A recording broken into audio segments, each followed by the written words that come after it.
86 milliards de connexions et une information qui circule à 120 mètres par seconde. Quelle technologie peut afficher ce genre de performance ? Votre cerveau. Et grâce à lui aujourd'hui, vous allez avoir la chance de pouvoir entendre chanter un atome d'uranium. Notre cerveau est une machine phénoménale qui nous permet de pouvoir composer de la musique, de résoudre des équations différentielles, de se lancer dans une thèse sur la philosophie de Heidegger, de tomber amoureux, d'expérimenter des nouvelles recettes de cuisine. Tant de bonnes ou de moins bonnes décisions. Mais pour prendre ces décisions, pour être efficace, pour aller vite, le cerveau a besoin de simplifier, de catégoriser, de classer, de hiérarchiser, de mettre dans des cases. En un mot, de construire des murs. De temps en temps, à nous dépend. Mais c'est nécessaire avec le flot d'informations qui lui sont fournies en permanence par nos sens. À ce sujet, à votre avis, combien de sens avons-nous ? Habituellement à cette question, la majorité des gens répondent 5. En réalité, les chercheurs en neurosciences s'interrogent en ce moment pour savoir si on en a entre 9, 12 ou plutôt 250. Je vous en ajoute 4 aux 5 usuellement connus, la vue, l'ouïe, l'odorat, le goût, le toucher. Je vous en rajoute 4 tout de suite. Le sens de la température, le sens de l'équilibre, la proprioception, le sens qui permet de se repérer dans l'espace, la nociception, le sens de la douleur. En fait, tout ce qui peut apporter des informations sur notre environnement et notre cerveau pourrait être qualifié de sens. Pas étonnant donc qu'avec ce flot constant et ininterrompu, le cerveau ait besoin de simplifier. En France, on a une tendance supplémentaire nationale à construire des murs dans notre cerveau depuis qu'un grand philosophe a écrit et diffusé ses théories, mais avec un petit effet limitant à nos capacités de réflexion. Si je vous dis « je pense donc je suis », oui, c'est Descartes. Un homme qui a également écrit « la raison est la seule chose qui nous rend homme ». Grâce à lui, nous savons que quand nous avons un problème, aussi compliqué soit-il, il nous suffit de le décomposer, d'analyser chacune des parties, de faire une synthèse et de trouver la conclusion. Tout problème a sa solution par le raisonnement logique. Avec cette injonction à faire passer la rationalité avant toute chose, nous nous retrouvons, nous, Français, avec un fier esprit cartésien, mais un bon gros mur qui isole notre cerveau rationnel de notre cerveau émotionnel. Pourtant, les émotions sont une clé essentielle à la prise de décision. Et il est illusoire de vouloir s'en défaire, mais il est également nuisible de vouloir s'en défaire. Qu'est-ce qu'une émotion ? Une émotion, c'est une information transmise par nos sens, pas les 5, les 250, sur un changement dans notre environnement qui nous permet de nous adapter à ces changements. Les 6 émotions qui sont partagées par toute l'humanité sont la joie, la tristesse, la peur, la colère, le dégoût et la surprise. Ces émotions naissent de la transformation des stimuli de l'extérieur par nos capteurs en impulsions électriques qui circulent dans notre système nerveux jusqu'à notre cerveau pour avoir la bonne réaction. Et depuis des millénaires, la réaction a été souvent une réaction de survie. Des émotions comme la colère ou la peur sont salutaires quand il s'agit de voir arriver un danger et de mesurer sa gravité. Savoir s'il vaut mieux le fuir, le combattre ou attendre qu'il passe. Mais Descartes, pas seulement lui, mais quand même, nous a bien emmurés dans le côté réflexion et nous a demandé de ne pas céder à nos émotions. Ce qui fait qu'on se retrouve aujourd'hui dans nos civilisations modernes avec une injonction à rester équanime, d'humeur égale, serein, zen, et ne pas céder à nos émotions. Or, vous savez maintenant qu'une émotion étant un courant électrique dans votre corps, vous ne pouvez pas ne pas les ressentir, à moins de se couper le bras pour que ça ne circule plus, ou d'être sous influence de substances médicales plus ou moins légales. Les récentes recherches en sciences cognitives nous disent qu'il vaut mieux connaître ces émotions, savoir ce qui les provoque, comment elles se manifestent, chez nous et chez les autres, pour pouvoir adapter notre comportement et avoir la bonne réaction. En résumé, une bonne décision se prend au moins autant avec la partie rationnelle qu'avec la partie émotionnelle. Donc en quelques minutes, nous venons de voir deux tendances à construire des murs dans notre cerveau. Une très naturelle, pour simplifier, pour aller vite, pour être efficace. L'autre, un peu plus culturelle, mais tout aussi répandue, de ne pas mélanger émotion et raison. Ces deux tendances m'ont longtemps posé problème, personnellement, parce que je ne rentre pas bien dans les cases. Par exemple, j'ai un diplôme d'ingénieur, mais si j'ai réussi à rentrer dans une école d'ingénieur, c'est principalement par le français et les langues vivantes, plutôt le côté littéraire. Un autre exemple, j'ai effectivement travaillé plus de 10 ans dans les télécommunications, mais toujours avec une activité artistique à côté. De la musique principalement, du spectacle plus généralement. Le spectacle. Quoi de plus typiquement émotionnel que le spectacle ? Chaque jour, dans le monde entier, des personnes qui ne se connaissent pas se retrouvent côte à côte dans des salles obscures pour rire en même temps, pleurer ensemble. Tout ça grâce à une faculté magique de notre cerveau, les neurones miroirs.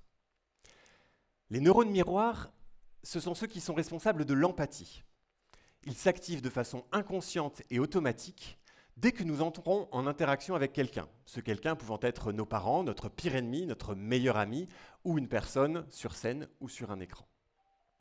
Ce sont eux qui, quand quelqu'un bâille devant vous, vous donnent envie de bâiller ensuite. Ce sont ces neurones miroirs qui font que vous n'avez pas besoin qu'une personne ouvre la bouche pour savoir si elle est plutôt triste, ou plutôt joyeuse, ou plutôt en colère. Et enfin, ce sont eux qui sont sollicités dans les salles obscures, au théâtre, au cinéma, pour vivre des émotions à distance, qui font qu'on a peur quand le héros est dans un couloir sombre, qu'on pleure avec l'héroïne quand elle s'est faite quitter, qu'on rigole tous ensemble quand le méchant rate une marche dans l'escalier. Le fait de vivre ces émotions par procuration est connu des auteurs de spectacles depuis des millénaires, depuis l'Antiquité grecque, qui l'ont théorisé à cette époque-là en utilisant ça même pour faire vivre au public des émotions très fortes, plus fortes que dans la vie normale. Et montrer aux gens ce que ça fait quand on tue son père, épouse sa mère, pour les grandes tragédies grecques, et leur éviter de le faire dans la vie normale. Normalement. Moi, en tant que musicien, comédien, chanteur, je me suis intéressé principalement à la comédie musicale. Et là, immédiatement, vos cerveaux vont essayer de me mettre dans une case. En France, quand on dit comédie musicale, en général, on associe ça à de l'opérette. Offenbach, un petit cancan, Luis Mariano, Mexico, Mexico.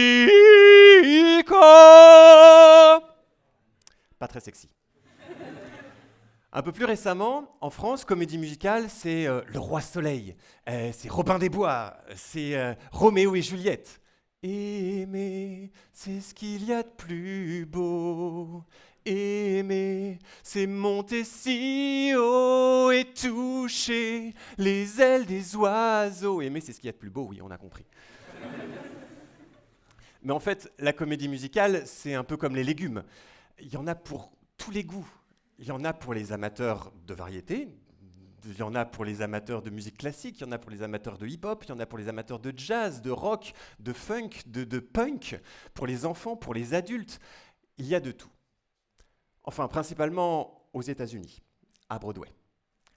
Une comédie musicale, c'est une pièce de théâtre où, à un moment donné, le dialogue se transforme en chanson.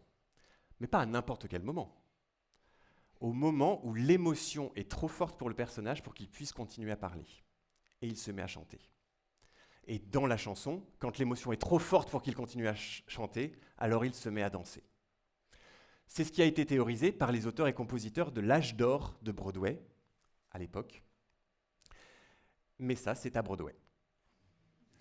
Où les anglo-saxons ont cette conscience que quand on se limite à un seul domaine de compétences, on est vite restreint. Alors qu'en France, quand on dit qu'on sait faire plusieurs choses, en général, on pense, dans ce cas-là, tu sais rien faire bien. C'est vrai pour les domaines techniques, c'est vrai pour les domaines artistiques. Mais tous les acteurs et les actrices en Amérique sont formés dès les premières années en théâtre, en chant et en danse.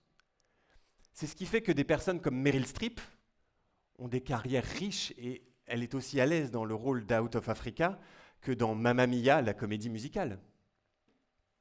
Hugh Jackman, qui est connu pour le rôle de Wolverine dans la série de films X-Men, a joué à Broadway le rôle d'un compositeur australien, homosexuel, marié à Liza Minnelli, mort du sida en 1992, et qui est celui à qui on doit la version originale de la chanson « Je vais à Rio », chantée par Claude François. Et là, je vous laisse imaginer Wolverine qui chante du Claude François. Il l'a fait. Il a même gagné un Tony Award pour ça, qui est la distinction équivalente des Oscars pour le théâtre et la comédie musicale aux États-Unis. Moi, j'osais pas, parce que les cases, français, ingénieur, scientifique, à côté, musicien, comédien, chanteur, mais je ne m'autorisais pas à être tout ça. Jusqu'à ce qu'effectivement, je fasse des tentatives, que j'effrite des murs, que je les abatte un par un, au fur et à mesure, et de découvrir le bonheur de penser au-delà des cases et de voir la multiplicité, la variété à laquelle on accède en abattant ces murs.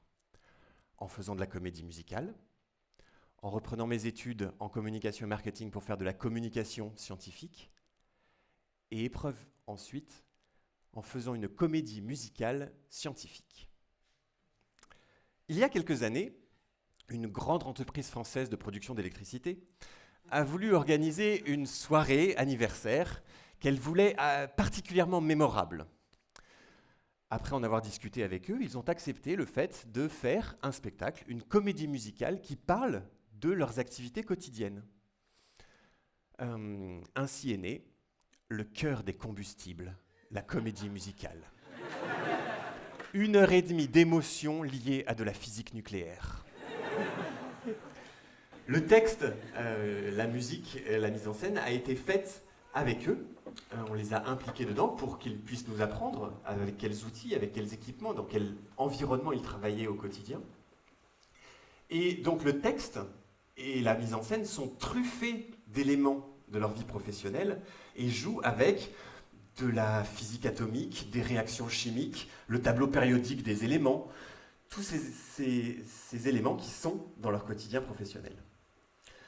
Le personnage principal était un atome d'uranium. Les autres personnages étaient John Charbon, Steve Pétrole, l'atome de plutonium, de zirconium, de bore, des électrons. Je vous propose d'en voir un extrait. Un petit extrait de 40 secondes où l'atome d'uranium présente ses enfants, celui qui prendront son relais dans le futur, en particulier le plutonium, que vous allez entendre chanter. Et dans un premier temps, je vous demanderai d'être attentif aux paroles que va chanter ce personnage, que je vous explique ensuite. Je suis un métal très dense. J'ai les uraniens.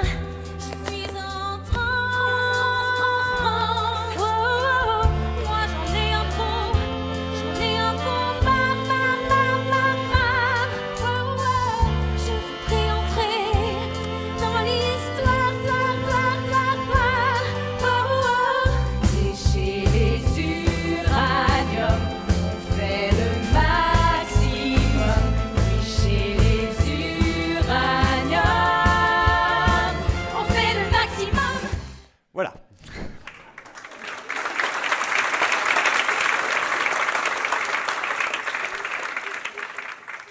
Explication de texte. L'atome de plutonium, qui vient de chanter, commence en disant « Je suis un métal très dense », qui fait référence au fait qu'il danse, au fait qu'il est dans une chanson, à la danse, D-A-N-S-E, mais également au fait que, dans le tableau périodique des éléments, le plutonium est un métal dense, D-E-N-S-E. Elle dit ensuite, chez les uraniens, je suis en transe, qui fait encore écho à la musique où elle se met à danser, mais qui scientifiquement est vrai, le plutonium fait partie de la famille des transuraniens. Elle continue comme ça, je ne vais pas vous faire toute l'explication, ce sera un petit peu long, vous n'êtes peut-être pas tous familiers avec la physique nucléaire. Je vous propose un deuxième extrait où là je vous demande d'être un peu plus attentif à la mise en scène, à la chorégraphie des différents personnages.